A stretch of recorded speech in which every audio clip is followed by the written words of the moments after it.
सरेआम झूठ बोलना इस देश में कोई गुनाह नहीं है। अंग्रेजों के नियम कानून और व्यवस्था के अनुसार रघुकुल रीत सदा चली आई, प्राण जाए पर वचन न जाए। जिन सनातनी और हिंदुओं के भगवान राम का नाम और उनके मंदिर निर्माण का काम बताकर भाजपा और आरएसएस आज भारत की सत्ता पर काबिज है, उन भगवान राम के सिद्धांतों, आदर्शों और दिखाए गए मार्ग के विपरीत दिशा में मोदी सरकार और आरएसएस संगठन के लोग चल रहे हैं। राम ने अपने पिता के वचनों को निभाने के लिए अयोध्या का राज सिंहासन छोड़कर 14 वर्ष का वनवास स्वीकार किया था, परंतु मोदी सरकार ने देश के करोड़ों किसानों के साथ पूरी दुनिया के सामने जो वचन दिए थे उन्हें आज तक पूरा नहीं किया। किसानों से झूठ बोलने के कारण ही मोदी सरकार की इस बार 2024 के लोकसभा चुनाव में हारने की नौबत आ गई थी। तमाम झूठ फैलाने के संसाधनों का उपयोग करके भी आंध्र प्रदेश के मुख्यमंत्री चंद्रबाबू नायडू और बिहार के मुख्यमंत्री नीतीश कुमार की बैसाखियों का सहारा लेकर मोदी को अपनी सरकार बनानी पड़ी।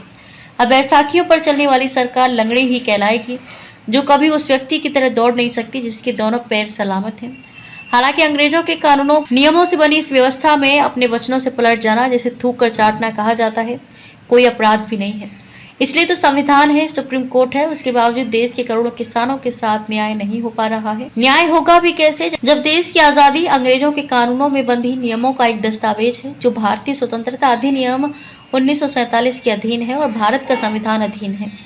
भारत सरकार अधिनियम 1935 के तब क्या दोबारा किसानों द्वारा किए जा रहे आंदोलन में किसानों को न्याय मिलेगा? क्या राम के सिद्धांतों और आदर्शों पर चलकर मोदी सरकार इस बार वचन पालन कर किसानों की मांगें पूरी कर पाएगी, या फिर बार बार थूक कर चाटने की आदत के कारण प्रधानमंत्री नरेंद्र दामोदर दास मोदी इस बार भी झूठ बोलकर बेवकूफ़ बनाएंगे किसानों को? जो भी हो, किसानों के साथ न्याय अब भारत की जनता को ही करना पड़ेगा।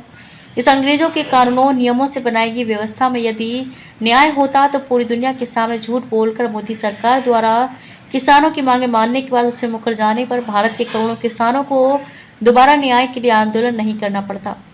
भारत कृषि प्रधान देश है, जहां किसान भगवान तो नहीं है, लेकिन अन्न देने वाला देवता जरूर है।